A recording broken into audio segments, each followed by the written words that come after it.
Erectile dysfunction is the inability of man to achieve erection। यानी erectile dysfunction से मुराद है कि बंदा इस हद तक ख़त्म हो चुका होता है कि उसको शहवत ही नहीं आती, अगर आती है तो वक्त मखसूसा पे नहीं आती। ये नेचुरल है कि पार्टनर इस चीज़ की डिमांड करता है और ये उसका हक भी है। इरेक्टाइल डिस्फंक्शन ईडी की जो रेशियो है वो एज टू एज वेरी करती है।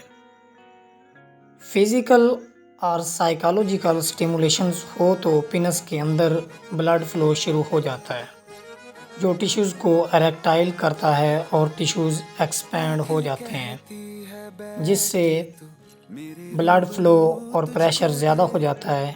ये टिश्यूज़ क्योंकि फाइबर इलास्टिक शीट्स से बने होते हैं इसलिए ब्लड फ्लो से इजीली इरेक्टाइल हो जाते हैं, तो इसलिए नफ्स इरेक्शन गेन करता है और फुल टाइट हो जाता है।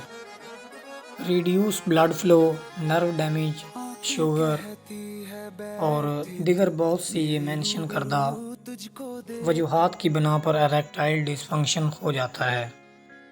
खैर वजह जो भी हो, इनलार्जर लगाएं, इरेक्टाइल डिस्फंक्शन से छुटकारा पाएं, लंबाई मोटाई में इजाफा करें, टेढ़ापन से निजात पाएं। माजून अमरीन मुश्की इस्तेमाल करें और टाइटनेस टाइमिंग से भरपूर लुत्फ़ उठाएं।